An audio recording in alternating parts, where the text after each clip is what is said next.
اللہ تعالیٰ قرآن کریم میں ارشاد فرماتے ہیں وَمَا الْحَيَاةُ الدُّنْيَا إِلَّا مَتَاعُ الْغُرُورِ،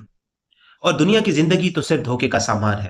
یعنی دنیا کی لذتیں، اس کی خواہشات اور آنائیاں صرف دھوکے کے سامان ہیں، کیونکہ ان کا ظاہر تو بہت خوبصورت نظر آتا ہے لیکن ان کا باطن فساد سے بھرپور ہے۔ اس آیت سے معلوم ہوا کہ دنیا کی عیش و عشرت اور زیب و زینت اگرچہ کتنی ہی زیادہ ہو، یہ دھوکے کے سامان کے علاوہ کچھ نہیں، لہذا ہر انسان کو چاہیے کہ وہ دنیا کی رنگ رلیوں سے ہرگز دھوکہ نہ کھائے، ذلیل دنیا کو حاصل کرنے کے لیے اپنی قیمتی ترین آخرت کو ہرگز تباہ نہ کرے۔ اسی کی ترغیب دیتے ہوئے اللہ تعالیٰ قرآن کریم میں ارشاد فرماتے ہیں، جس کا ترجمہ ہے کہ اے لوگوں، اپنے رب سے ڈرو اور اس دن کا خوف کرو جس میں کوئی باپ اپنی اولاد کے کام نہیں آئے گا اور نہ کوئی بچہ اپنے باپ کو کچھ نفع دینے والا ہوگا۔ بے شک اللہ کا وعدہ سچا ہے، تو دنیا کی زندگی ہرگز تمہیں دھوکہ نہ دے، اور ہرگز بڑا دھوکہ دینے والا تمہیں اللہ کے علم پر دھوکے میں نہ ڈالے۔ حضور اکرم صلی اللہ علیہ وآلہ وسلم نے ارشاد فرمایا، جو شخص اپنی دنیا سے محبت کرتا ہے وہ اپنی آخرت کو نقصان پہنچا لیتا ہے، اور جو شخص آخرت سے محبت کرتا ہے تو وہ اپنی دنیا کو نقصان پہنچا لیتا ہے۔ لہذا تم فنا ہو جانے والی دنیا پر باقی رہنے والی دنیا کو